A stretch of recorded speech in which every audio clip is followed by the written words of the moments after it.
I'm Tom Rupp, representing the Office of Cannabis Management, Division of Social Equity.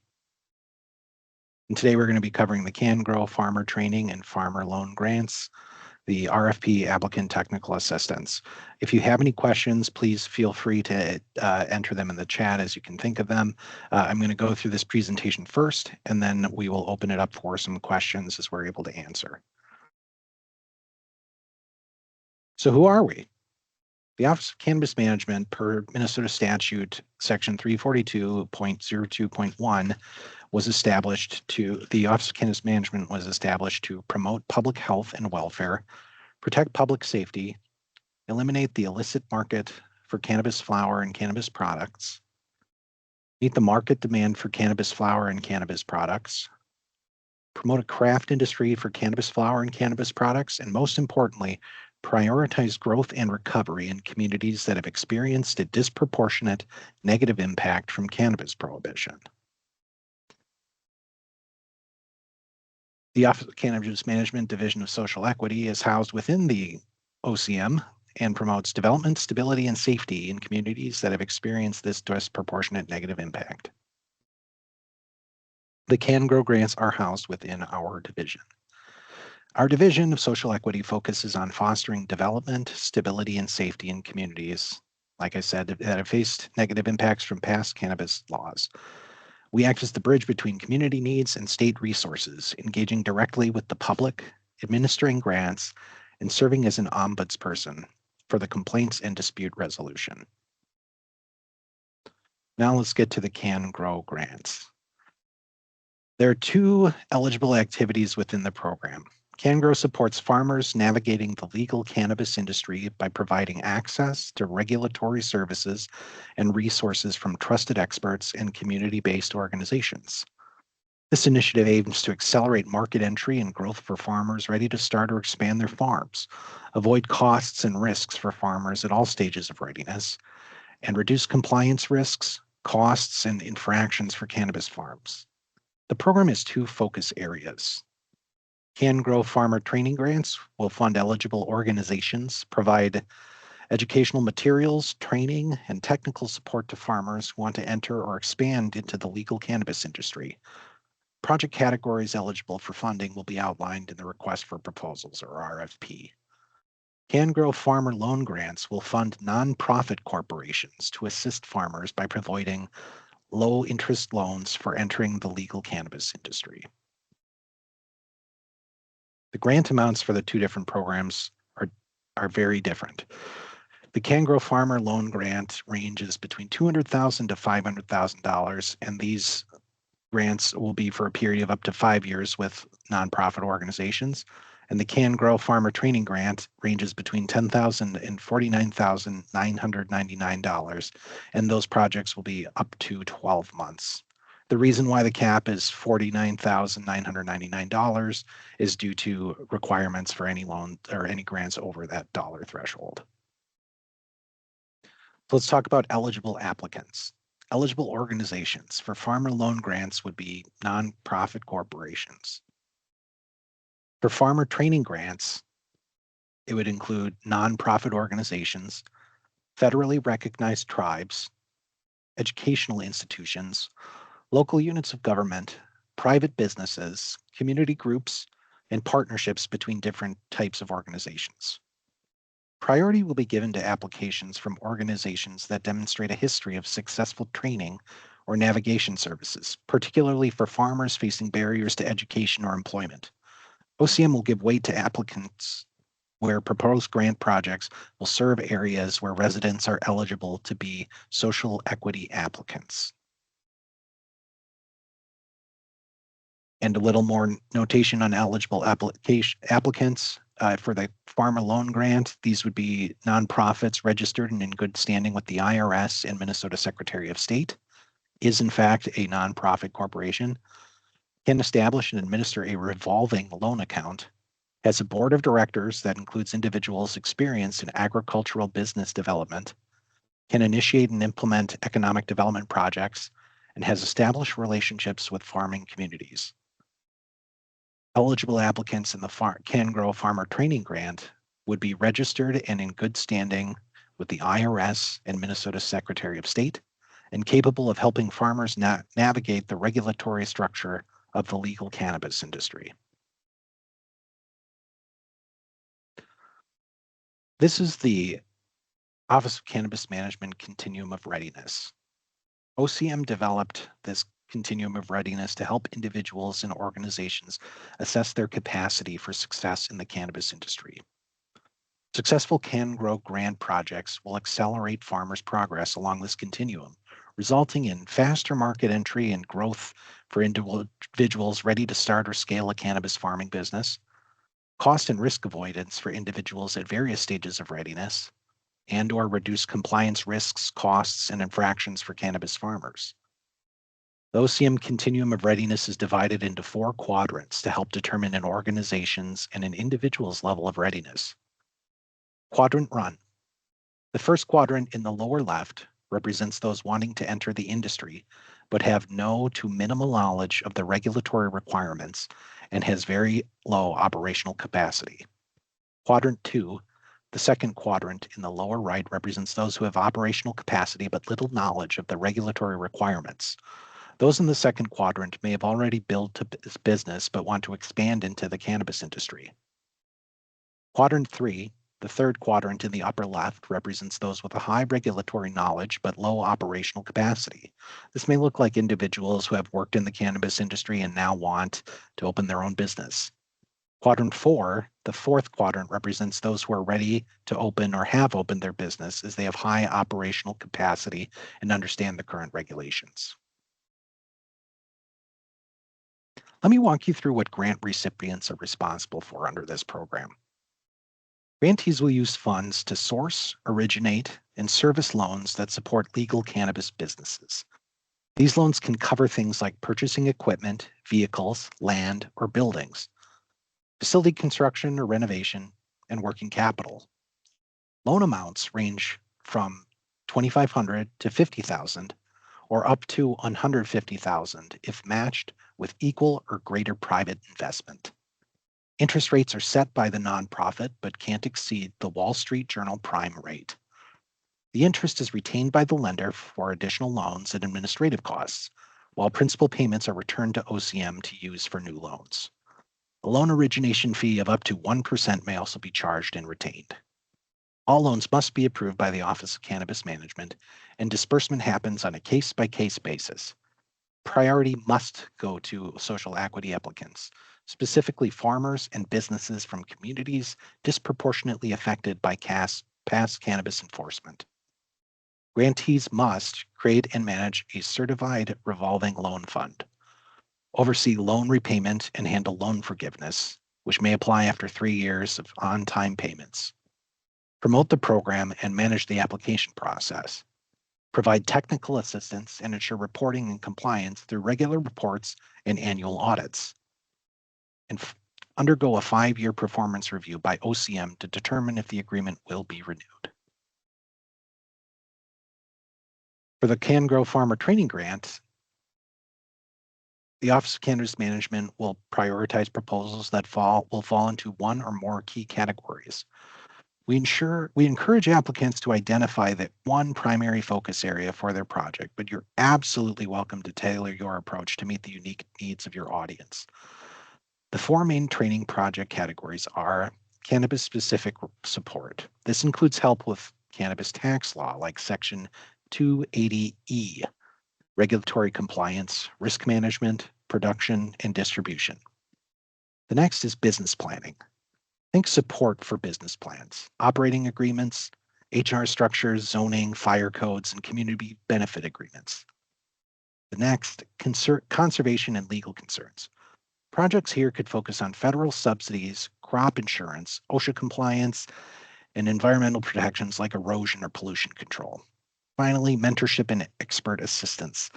This includes networking, access to cannabis experts, support developing SOPs, standard operating procedures, and avoiding predatory practices. As for how the training can be delivered, there's a lot of flexibility.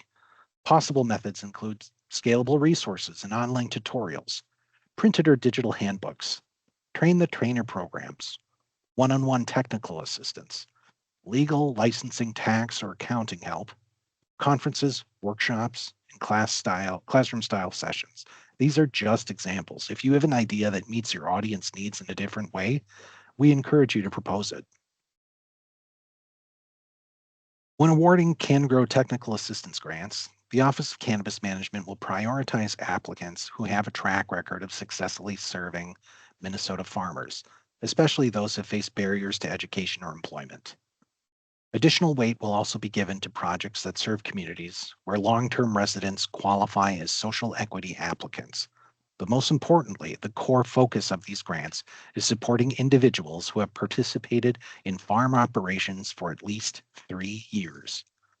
These are the farmers we're aiming to reach and uplift through this program. Let's talk about who qualifies as a social equity applicant under the law.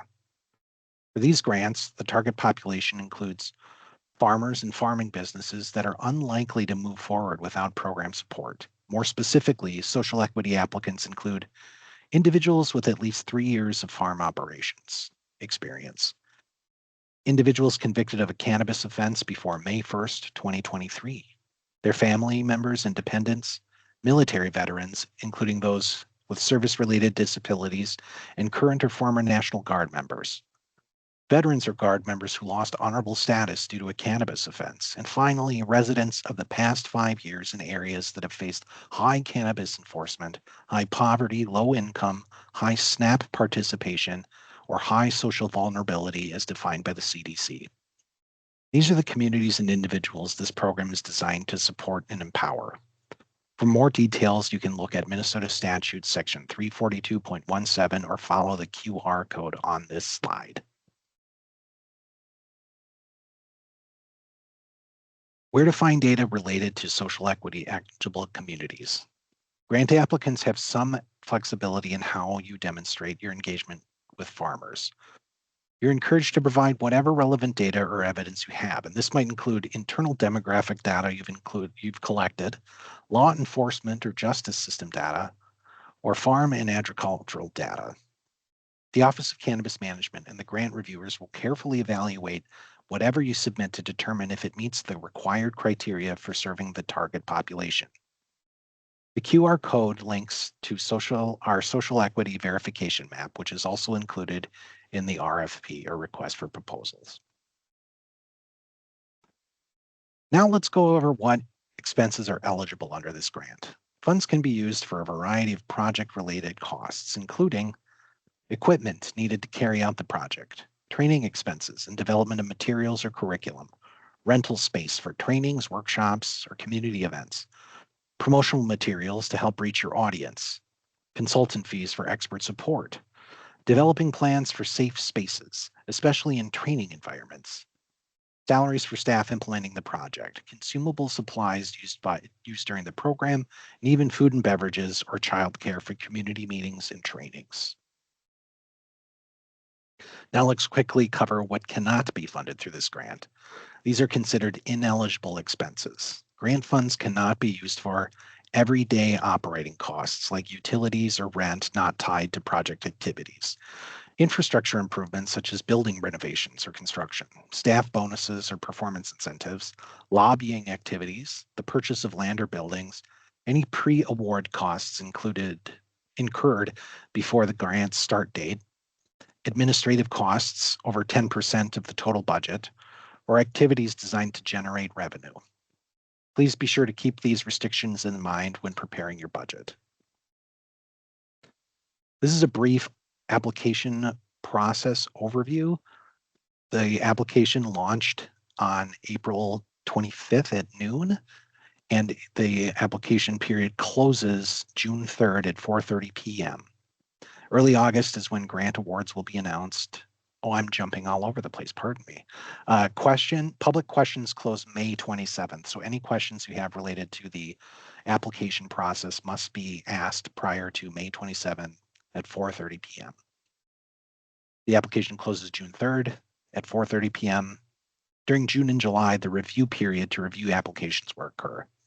Then in early August 2025, grant awards will be announced, with activities beginning in between September and October 2025. For training grants, activities will be completed by September 2026, and loan activities would be completed in that 5-year time frame, September 2030.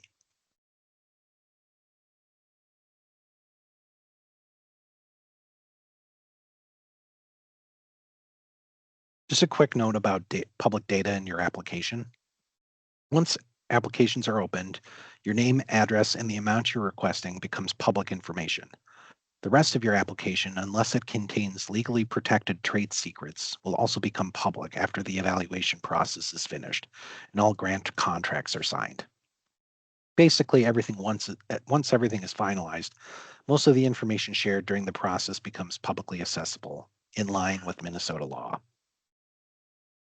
To apply, just head to the CanGrow online applications. There are 2 separate forms, one for the farmer loan grant and another for the farmer training grant. Make sure you're using the correct one for your project. You can find it on our website. Follow the QR code here. On the page, you'll also see a list of all the resources related to the application process. Now let's go over the application content overview. Your application is going to contain a project description, your contact and eligibility information, including your organization's authorized representative, attestations or statements that your organization is compliant and in good standing, and the exhibits, the attachments that are necessary in evaluating your organization's project. The scored portion of the application is the narrative. It would also include your project's budget, which is a template that you'll upload, and your work plan, which is a template you'll upload. Don't worry, we'll go over those in a little bit here. And just a quick overview of the breakdown of your scores: organizational capacity and relevant experience, diverse outreach and community partnership, your budget and matching, project design, methods and work plan, and performance evaluation all have different weighting in terms of your overall application score, and we'll go over each of those now. For a quick example of what the scoring looks like, let's take a look at the scoring for the loan repayment. This question is worth 5 points, or 5% of your total score. And here's how it breaks down. 0 to 1 points. If no repayment or recycling strategy is provided, you'll earn a low score. Let's take a look at the question first. Outline how the loan repayment process will be managed to ensure funds are recycled efficiently into future CanGrow loans or other grant-related activities. So like I said, the score of 0 to 1 is if no repayment or recycling strategy is provided, you'll earn a low score. 2 points, a basic repayment plan is fine, but if it lacks details on how funds will be reused or sustain the program, it will score in this range. 3 to 4 points, if your repayment process is clear and mentions reinvestment into grant activities, you're in this range. 5 points is the highest score and goes to robust repayment and recycling model. This should include detailed sustainability mechanisms and how the funds could help amplify the program's impact over time. The clearer and more sustainable your plan, the higher your score will be. In preparation on our resources, you can download the application. This is a list of all the questions required to fill out in your application process. If you do submit it, it's something that won't be scored because the application questions are on the portal itself. And please note when you're entering your answers into the online application, there are character limits. This is different from word count. So the idea is to be succinct. A little more on data privacy and overall login. No account creation is needed, and there is an ability to save and return to your application so that you can return to your form with the progress saved. You will need to sign the data privacy acknowledgement each time. So this is in order to make sure that you are following our requirements. The view on the left is what the entry screen looks like, the welcome and the data privacy acknowledgement. Again, you can use the application questions to prepare your answers and help reduce frustrations with the login and data retention policies. Next is the contact and eligibility information. This is an unscored section. This covers the basic and eligibility information for your organization and the project description. The next is the grant point of contact. This is another unscored portion. Here, the best practice when possible, this should be somebody different from the authorized representative, the person who would sign contracts on behalf of the organization. This is not required or scored, but indicates a healthy separation of duties and local oversight within the organization. The next section are eligibility and attestations. If you're unable to respond true to one of the required attestations, your organization and project is not eligible. Report any intimate relationship with an employee of OCM. Your application will not be excluded, but the OCM employee will not be allowed to review the grant. The grant request is also unscored. This is the summary or cover page of your grant proposal. It's not scored, but it's required and important. This is the awardee project description that will be posted to the OCM website and shared in press releases. Now we're getting into the scored sections. The first is organization capacity and relevant experience. This is 30 points or 30% of your total application score. On the left, you can see how this section will appear on your page.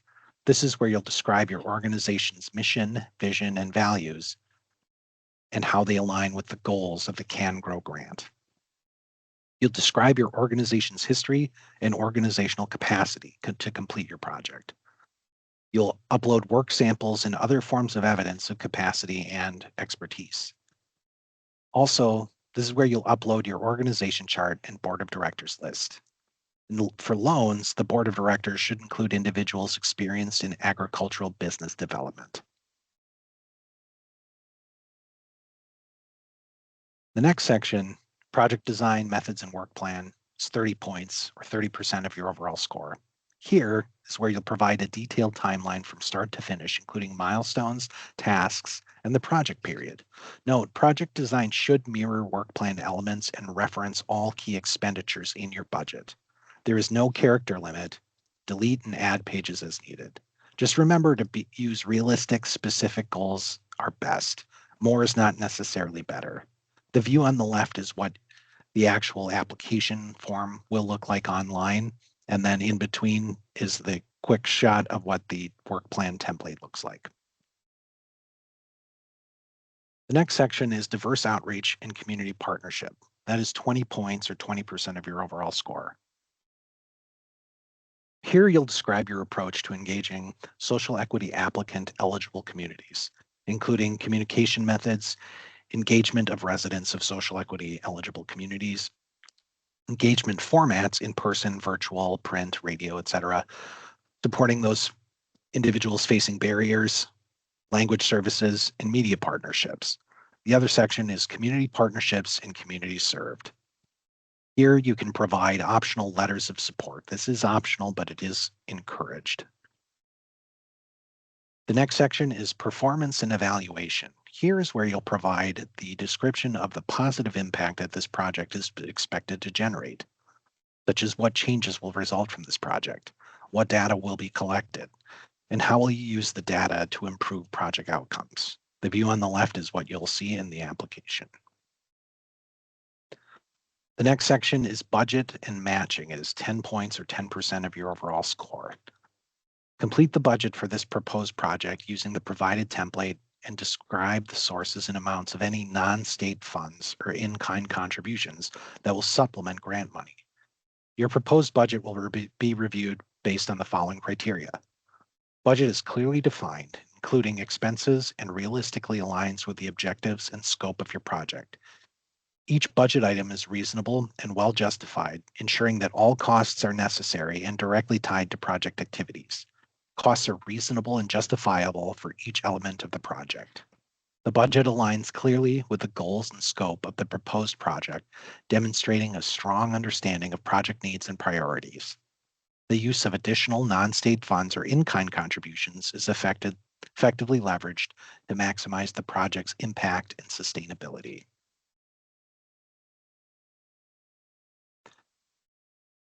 The next section are the exhibits. These are necessary for your application, but they are not scored. This is a view of what you can see. Each section refers to a different item or exhibit that needs to be uploaded as part of your application.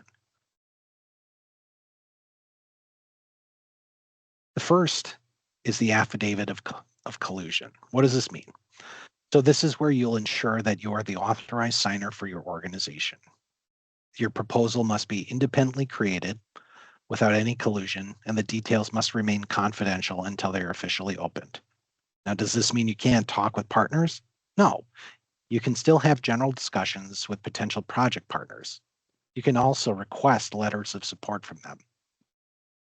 So what should you do with the notarized document?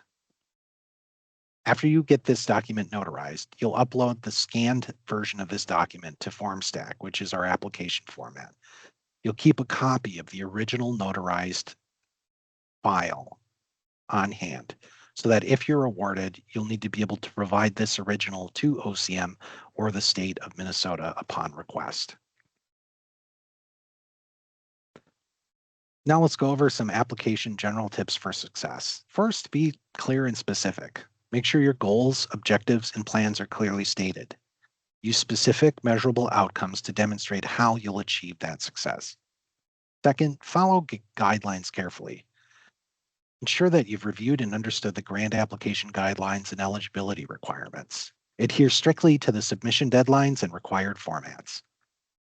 Third, demonstrate capacity and expertise. This is where you want to highlight your organization's experience, resources, and past successes. Showcase your work examples, success stories, or case studies to back up your claims. Fourth, collaborate effectively. If working with partners, clearly define roles and responsibilities. Get letters of support to ensure your partners are aligned with the goals of the grant. Fifth, be transparent and honest. Be open about your organization's strengths and challenges. Funders appreciate honesty and transparency. Ensure your financials and other data are accurate and up to date. Six, develop a sustainable plan. Plan for long-term success beyond the grant term. Show how the project can continue or scale after initial funding with potential sources for future sustainability. Then focus on impact. Show how your project will make a difference for the target audience. Use clear, compelling data to demonstrate the potential social, environmental, or economic impact. Prepare for reporting and compliance. Understand the reporting requirements before you apply. Make sure your team can meet these requirements. Keep thorough records of expenses, activities, and outcomes to ensure compliance with the grant terms. Now I'm going to talk about the review period. This is the timeline that you saw before, and this is specifically the review period that'll be happening between June and July. During this time, denial letters or pre-award letters for finalists will be sent to eligible or projects requesting additional documentation. This is where we will perform organization risk assessment and financial review. Then award letters will be sent to eligible grantees. At this point, the work plan, budget, and the grant agreement itself will be finalized. A little more information on the pre-award risk assessment and required financial documentation. For nonprofit organizations, we're looking for your Form 990 or 990EZ. Most recent audited financial statement of a charitable organization which has received total revenue in excess of $750,000, and most recent board-reviewed financial statements. Of for-profit organizations, federal and state tax returns, financial statements, certification of the organization not under bankruptcy, and any lien disclosure on assets.